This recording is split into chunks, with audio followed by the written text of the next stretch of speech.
Guys, magbablog po muna ako ngayon.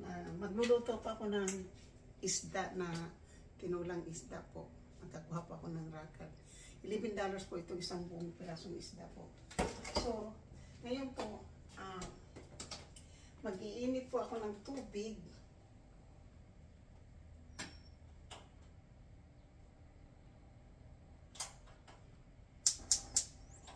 So, yan po. Tubig na mainit po, nandito na. Kukuluin po muna natin po para sa ating sabaw. Yan. Isang kalderong tubig na mainit. Ito yung sasabaw natin po. So ngayon po, ang ingredient ko po ay isda na nakalagay na po yung lemon. Tapos po yung chicken bouillon po.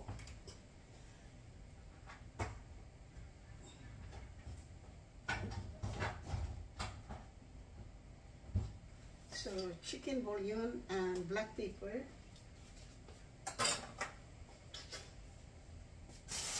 Tapos lemon.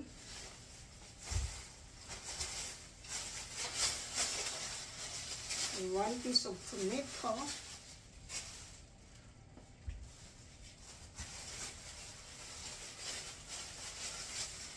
The green onions, and of course, talbos ng kamote.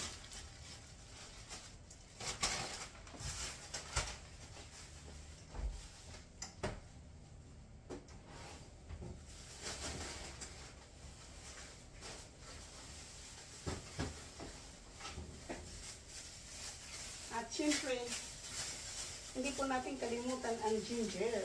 Yan, may ginger po tayo.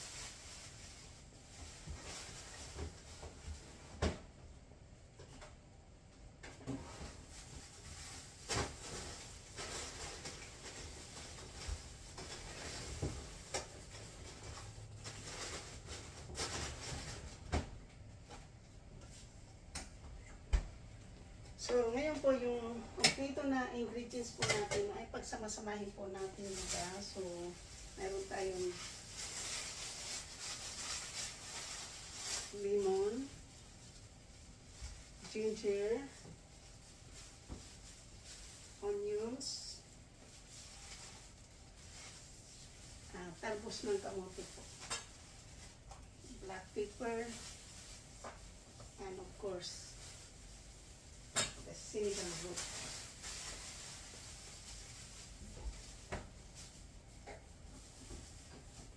So, yan po yung ating ingredients po ngayon. So, ang gagawin ko po ngayon, syempre, kasi kumukulo na po yung tubig natin, lalagyan natin ng ganyan. Siguro lagyan ko siya ng ano po, I think lagyan ko ng kaunting kalahating chicken, yung paasim yung ano sampalok. Magkunti lang para meron lang ano kasi hindi ang mga isda kasi po ngayon dito sa Amerika po ay puro ba't may ganyan yung ating camera?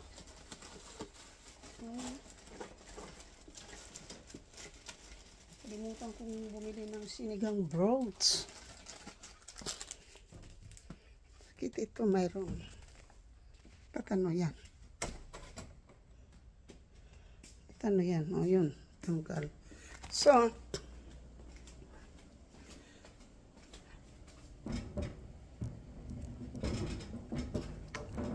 at lalagyan po ng ganito. Kaunti lang po. So, since kulo-kulo na po yan,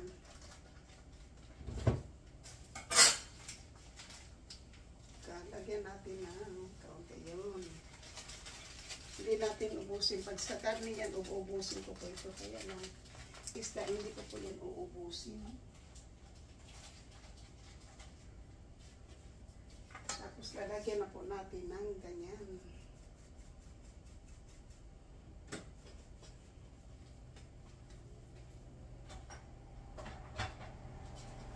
Okay, so hindi ko na po siya kailangan doon.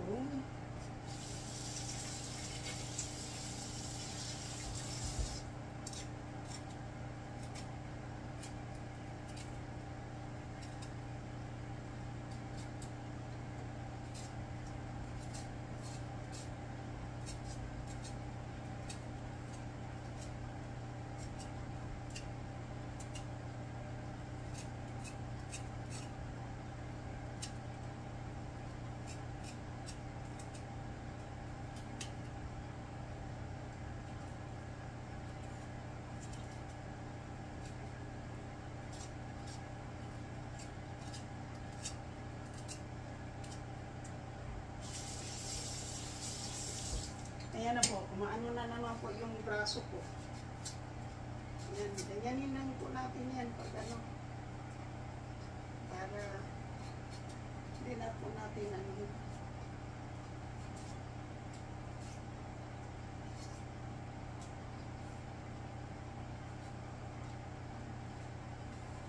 So, yan na po. Tapos, siyempre, natin kalat dito. Lagay natin ito mamaya sa labas. Diba? Ngayon po, ang gagawin na naman po natin ito ay yung kamote.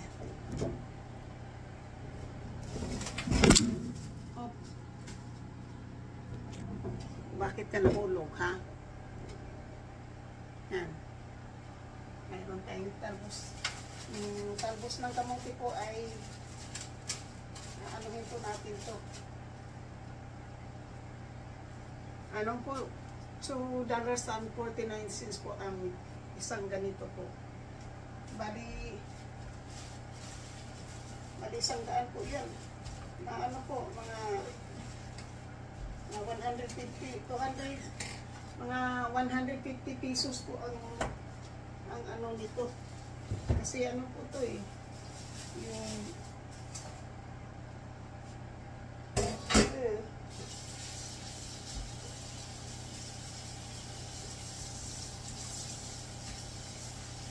ganyanin muna natin yan.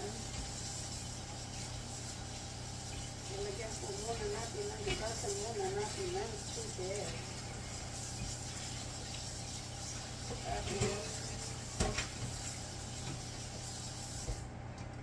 Ang isa lang muna po, tapos yung isa mamaya lalagyan ko po siya ng ano po, ng yan. Lalagyan ko po siya ng gagawin ko po ng kamuting salad po.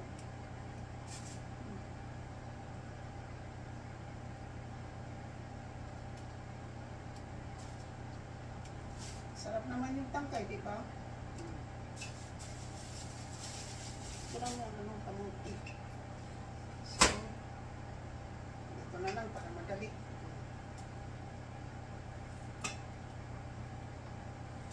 Madali, madali.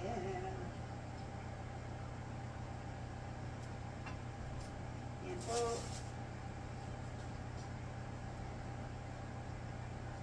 Sarap yung kamuti na yan.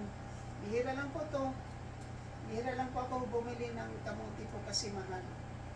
Pero kung mayroon akong garden, kung mayroon akong lupa, pwede po ako magdala ano po ng kamuti.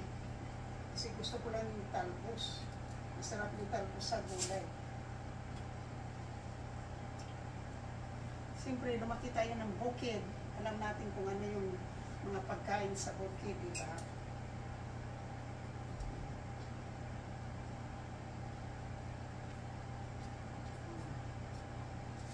Yan. Okay, nakakuha ko ng maganda-ganda.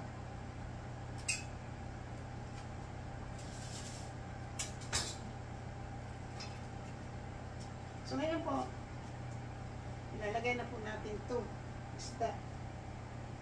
4 na pirasong isda. Ubusin ko na po yan.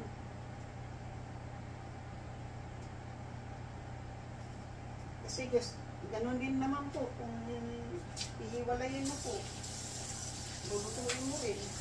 Mabuti pang ubusin ko na pag luto, para isang lutuan na lang. Diba?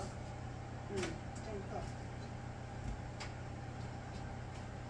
Tapos lagay natin yung kamatis na 1 piraso.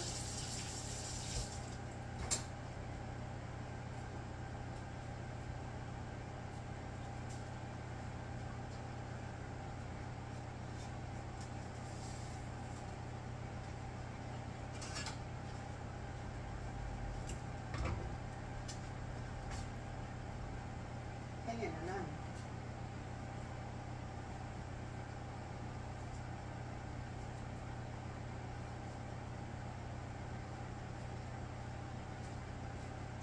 So, ayan.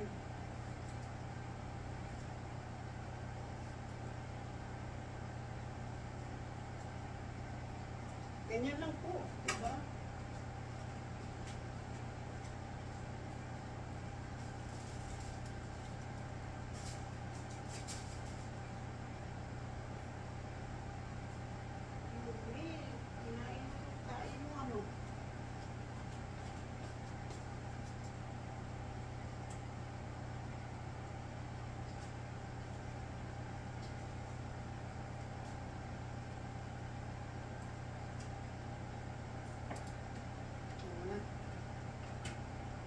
Doon sa tapos.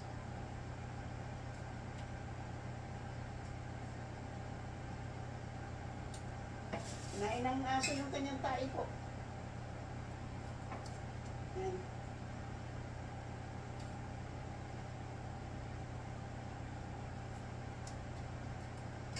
Hindi ka lang mapapala mo sa mga ganito. Kunti lang yung makakuha mo.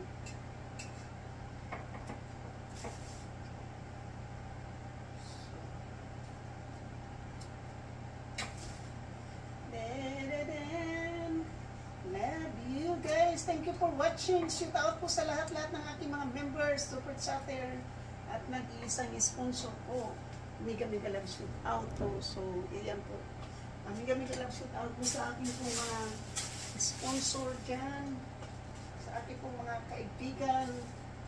Kain po tayo ng may kamuting inulang isda na may talbos ng kamuti. Imbis na para paging healthy po tayo, di ba?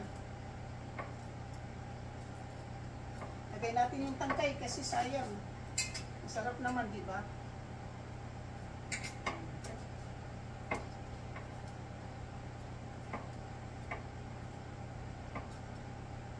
Sayang, sayang. Ayan po. Kasi po, kung anuhin ko naman po yung isa, pwede ko naman gamitin, diba? Pili ako sa magaganda, hindi naman maganda yung napili.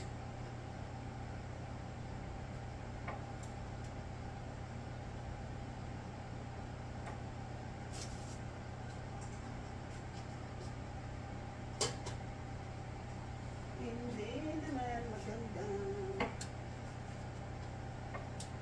Siguro, ubusin ko na lang po.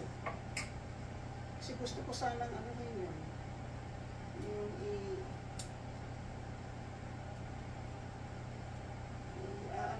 i-steam.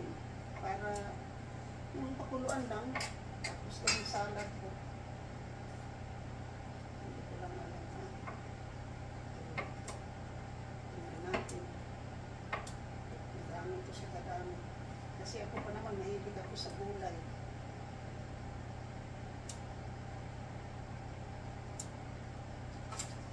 Bakit ako nakatali ko dyan? Tapos dito rin, hindi rin. Yun. Ito na lang po tayo. Kasi,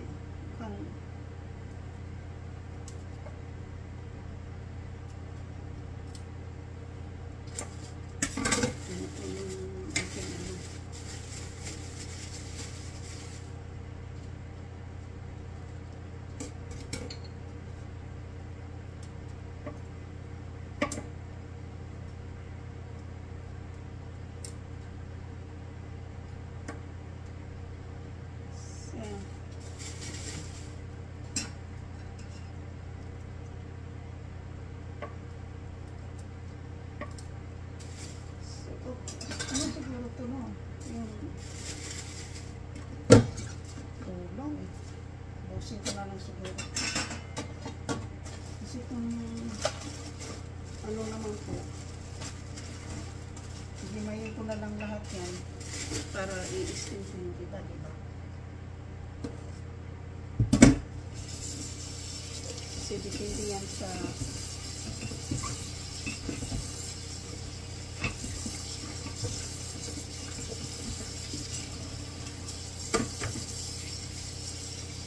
gusto ko pa yung madaming gulay.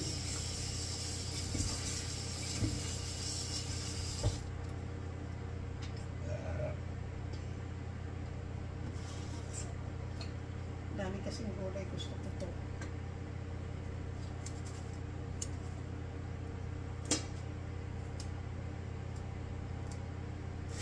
Ayan. Ta-da-ding, ta-da. Ta-da-ding, ta-da-da-da.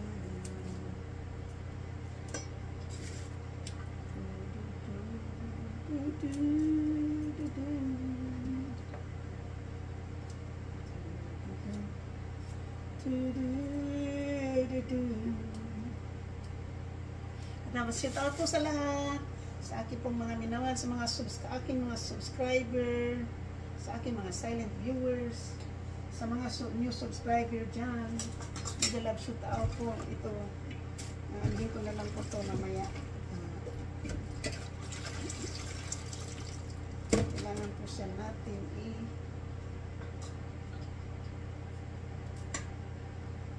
ano na po siya kasi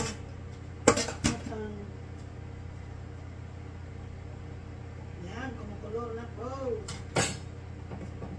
Tapos ito, atin po siyang ubusin na natin po ang sibuyas kasi pag hindi natin po siya maubos, sayang din naman kasi mabubulok. Kaya ubusin na po natin paggamit para masarap din po ang sabaw kapag maraming sibuyas. Kasi wala pong sibuyas yun, kamatis lang. At saka ito. Ito po yung binisayang pagluluto po na mas healthy po. Healthy po ang mga binisayang pagluluto. So ngayon po isama po na siya diri sa gulay. Dito na po siya isama. Ayan. Sasama na po natin siya dito.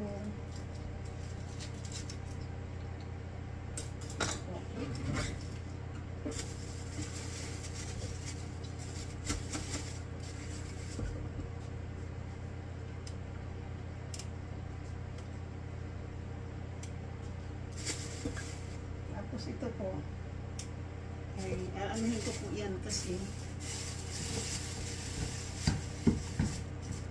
ano po maya na po yan kasi ito na po muna yung ating pong titikman, diba? Ito na po.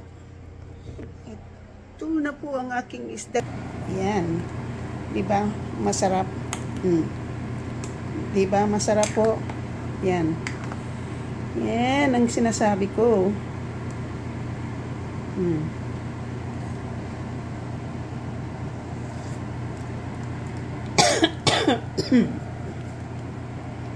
Masarap.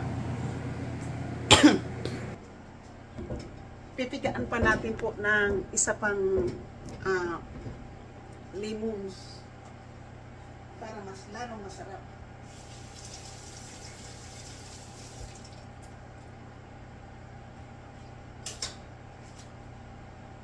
Mamaya na po natin ilagay yung lemon, isang lemon po kapag ano na po, alisin na po natin sa apo yung kailangan muna natin pong iaano pa po. So, habang hihimay-himayin ko pa po itong kapirasong talbos ng kamuti. Alam po kasi niyo, may ano po dito yung aso. Sadali lang po ha. Kasi hindi naman natin aanuhin kakamayin. Kasi may ano dito yung aso. Ayan.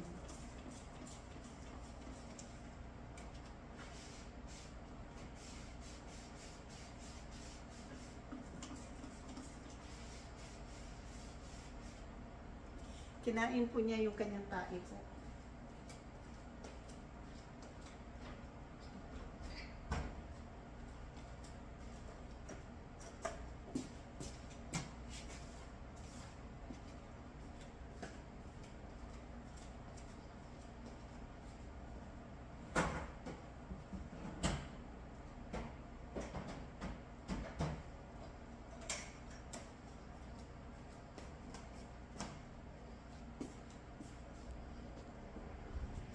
Yung aming aso po kumakain ng kanyang sariling dumi.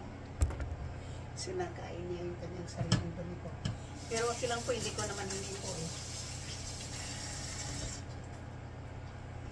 Hindi ko naman po hinipo. Yan.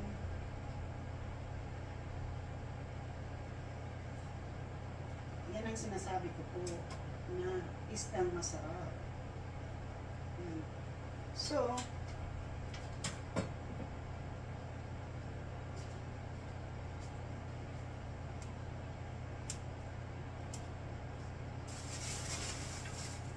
ngayon po kasi luto na. Lagay po natin dito sa yan. Ganyan na lang po. Ngayon po, luto na po, ano po na po siya. So, ilalagay na po natin itong ating gulay.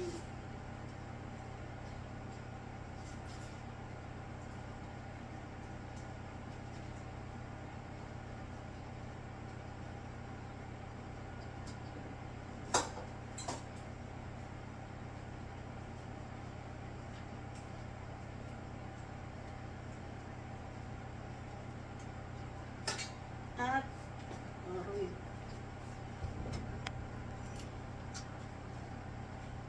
yun na po yung gulay natin po na lagyan po natin ng kapirasong limo para malaling masarap. Yan po. So, gawin natin yung ito.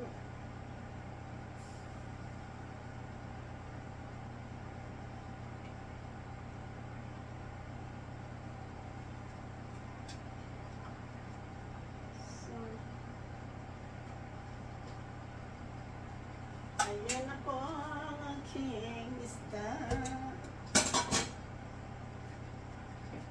Isang kulo na lang po yan. Luto na. Tapos ito naman, alahin ko rin po ito. Tatapusin ko na ito paghimay para ano na po.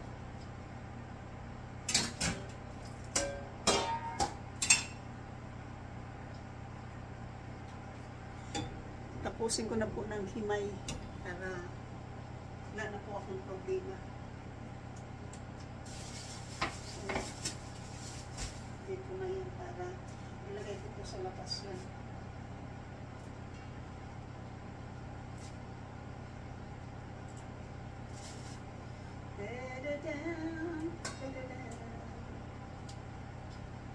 Kasi ito, pag ano ko na po to, pwede ko na po to siya bukas i-steam. Steam ko na lang po siya bukas, pero malinis na. Hindi na ako maghimay-himay. Eh kung mag-ano yung ano ko ng kamote, ano, bigay ko to sa kanya. Kasi, madami na yung akin.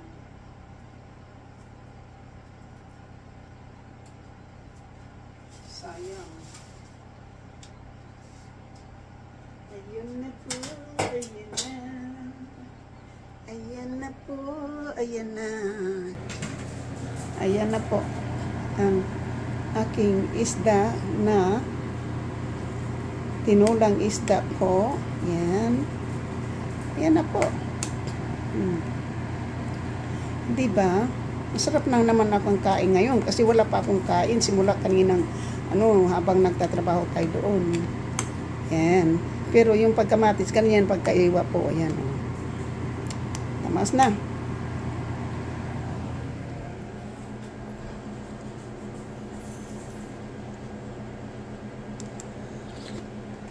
Wow, sarap. Sarap ng aking tinulang isda. Tapos na po. Tapos na ang aking tinulang isda. Ako po'y kakain ngayon. Pero, tapusin ko muna itong ano ko po dito sa kulay na to. Para, pwede na po natin talbos ang kamuti. Talbos na yung kamuti. Alam mo guys, nagpunta ako sa sa Marina kanina, yung grocery na pinuntahan ko. May Indian doon na naghahanap po ng pansit. May pansit po siya na hindi nila alam kung ano po gagamitin po nila o bibilhin. So, napadaan ako doon, tinulungan ko na lang kung anong kailangan sa mga pansit, diba? Pero, nakakapagtaka po, kung bibili po na ng chicken bone, gagawin chicken broth, gusto pa rin po ng Pilipina na yun, na bibili pa sila ng chicken broth kasi pag niluto daw yung chicken broth ang isasabaw. Sabi ko, kaya ka nga bumili ng chicken bone para gagawin mo chicken broth, tapos bibili ka pa ng chicken broth. Mas lalong sabi ko sa kanya, mas lalong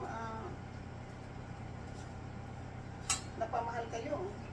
Mas presko, mas masarap yung sariwang chicken broth.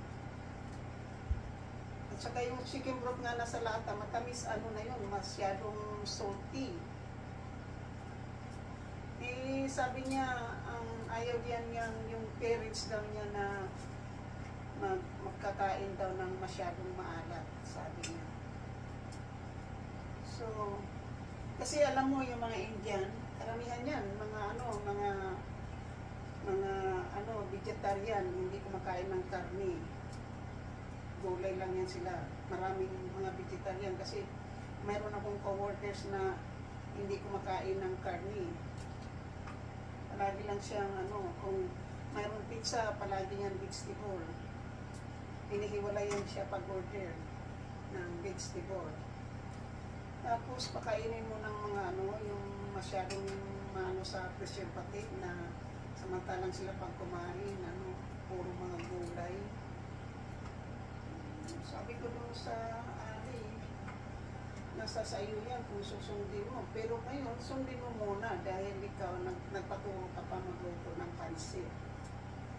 Pero sa susunod, gawin mo yung sa sarili mo, yung healthy, di ba? So, himay-himay lang po tayo ng gulay. Ng talbos ng kamote.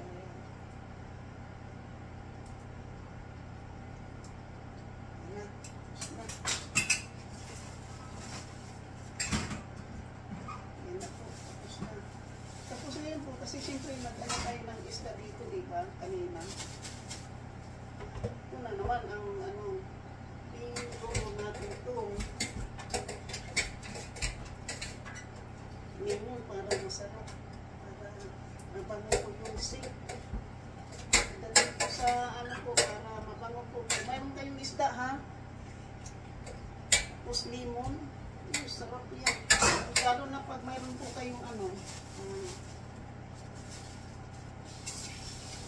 mayroon po din kayong guys, doon ko to sa labas itapon. Samahan nyo po ako sa labas magtapon po ng ganito kasi ayaw ko pong itapon dito sa loob. So pwede naman dito po sa labas. Ito po araw po dito ngayon. Nandito po yung labas talagang pong masyadong mahangin. Dati po yung mga bulaklak na yan ang kinukunan ko po ng bulaklak noon. To? Yan po. Ito, may aeroplano po. Ganda lang po dito. Kaya lang, paalis na po kami. Wala na po akong maano po dito na magbablog tayo. So, ito po yung aking balakbayan box. Yan. Tapos, nandito po yung dalawa na kailangan ko pong ilabas doon. Pagdating na po yung landlord ko. So, thank you for watching. And I love you all. Bye-bye.